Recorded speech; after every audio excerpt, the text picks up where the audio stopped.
Books, books, books. Burning.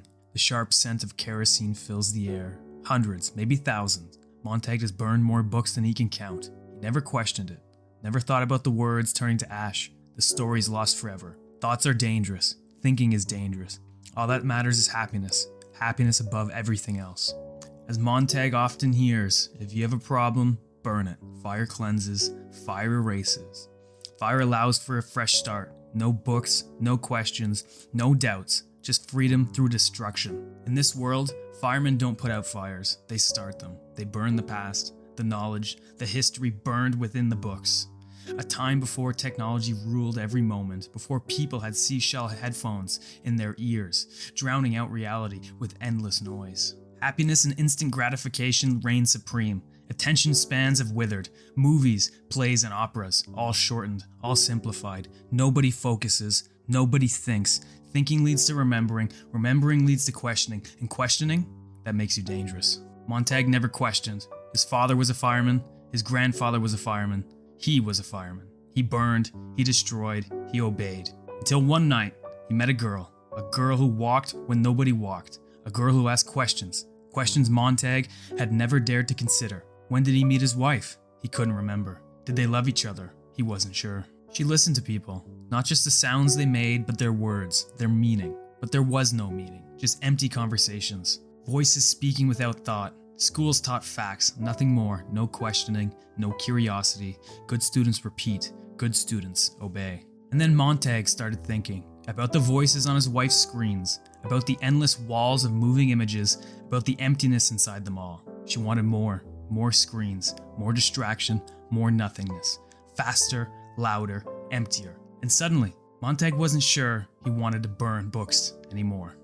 Montag's conversations with his wife were empty. Words spoken, but nothing said. Meaningless chatter. Nothing worth remembering. It never bothered him till she spoke about listening to people, understanding them, not just hearing noise, but hearing thoughts. One evening, Montag answered a call. Just another fire, just another night. But this time, his mind was awake. This time, he was thinking. They arrived at the house. An old woman stood in the doorway. The fireman pushed past her, dousing everything in kerosene.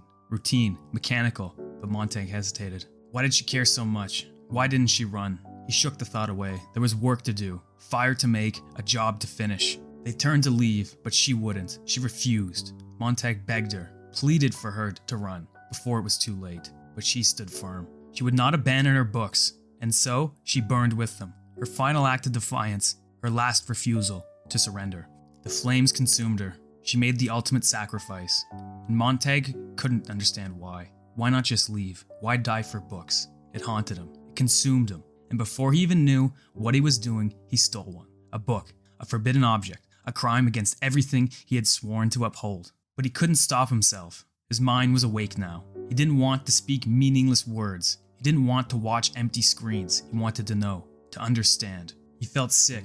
Physically ill. The thoughts in his head wouldn't stop. He didn't recognize himself anymore. The books were hidden. He wanted to read them. To know why they had to burn. Why must the books burn? His sickness raised suspicion. His captain visited, saw the doubt in his eyes. He told Montag this happens to every fireman at some point. The books, they contain nothing. No answers, no truth, just empty words. The best way to deal with a problem is to burn it. His captain had once wondered too, but he learned the truth. Books create problems. They lead to questions, and questions lead to unhappiness. True happiness comes from acceptance. Fire cleanses. Fire keeps the world simple. As a test, Montag was given a choice. Take a book home, read it, see for yourself how useless it was, then burn it, or the fireman would burn it for him. But it was too late. The damage was done. The books had already poisoned his mind. His wife begged him to stop, to throw them away before it was too late, but the words called to him. His curiosity roared louder than her pleas. He needed them. He craved them. And now, there was no turning back. Books don't hold all the answers, but they offer something more. A chance to think, to question, to seek meaning in a world where meaning has been erased. Montag's search for answers became his undoing. His wife's friends turned on him, then his wife herself. She called in the authorities, betraying him without hesitation. Without a word, she didn't even look at him as she fled, leaving him to face the ruin of the life he had built for them. His captain forced him to burn it all. His house, his past, his existence. Kerosene soaked the walls, and the flames devoured everything. And then, his captain turned to him. Now, Montag would face justice. Montag wouldn't accept it, wouldn't surrender. Fire had always been used to destroy, and now it was his weapon. He turned the flamethrower on his captain and burned him to the ground. The fire consumed everything. Then, Montag ran. He ran like never before, out of the city, out of everything he had ever known. He ran towards something, anything, beyond the endless cycle of burning and forgetting. And he found them, the others, the outcasts, the ones who remembered. They lived along the old railway tracks, wandering the edges of a broken world. They had no books, not anymore. Instead, they became the books, memorizing every word, storing knowledge in their minds, waiting for the day when the world would need them again. That day came sooner than expected. Montag had barely escaped when war erupted. Bombs fell, fire rained from the sky. The city he once called home was wiped from existence. Everyone, everything, gone. And who knew how many other cities had burned? How long has this war been raging? How much had already been lost? But from the ashes, something new could rise. The knowledge they carried, the words once trapped in books, now living within them, would survive, would return, would rebuild. The cycle would begin again.